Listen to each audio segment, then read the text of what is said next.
new information to share with you tonight on the criminal case involving Mesa County Clerk Tina Peters and issues surrounding her current bond conditions. Last week, a Mesa County judge denied a motion Tina Peters' attorneys filed asking the judge to remove certain bond conditions and approve unrestricted access for Peters. Then this week, her attorneys filed a new motion requesting Peters be allowed to leave the state. KREX 5's Chance Stickland spoke with Mesa County District Attorney Dan Rubenstein to find out where the case is and what may be happening next. He joins us in the studio with more details. Chance.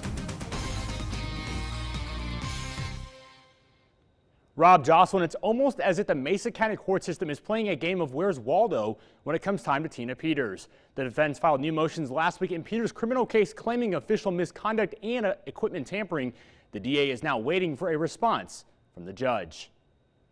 The drama surrounding embattled Mesa County Clerk and Recorder Tina Peters continues to sound alarms. Harvey Steinberg, Peters' fifth attorney in the case, filed a request for Peters to have unrestricted authority last Tuesday. District Attorney Dan Rubenstein filed a response. Court did not give her a blanket authorization to leave the jurisdiction. In part, we had objected out of concern that shortly after all this happened, she got on what we were told was Mike Lindell's plane and was absent for several weeks where nobody knew where she was.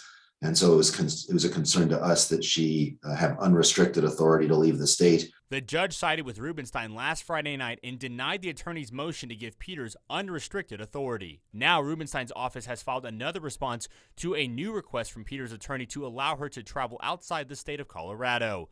The court previously ordered Peters to turn in her passport into the court as a condition of bond so she couldn't leave the country, an order Peters ignored.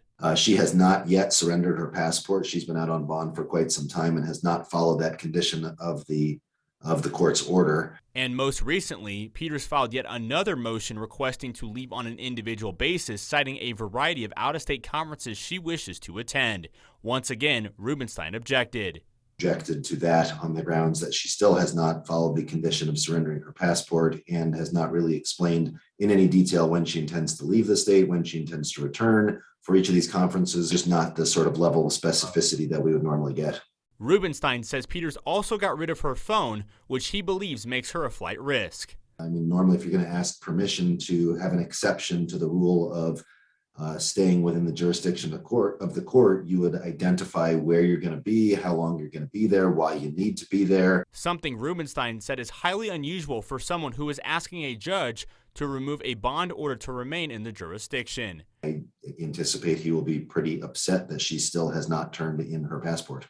By late Wednesday afternoon, Rubenstein told KREX 5 Peters responded to his objection and a judge's order and turned over her passport. Had she not done so, the judge could have revoked her bond.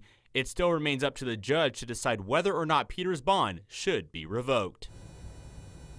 Now, District Attorney Dan Rubenstein told me if Judge Barrett does decide to revoke Peters' bond for other violations, he would issue an arrest warrant for violating bond conditions. Officers would then take Peters into custody, and she would have to appear before a judge and explain why she deserves to be released on bond again. Reporting first on the Western Slope, I'm Chance Stickland, KREX 5 News. Rob Jocelyn.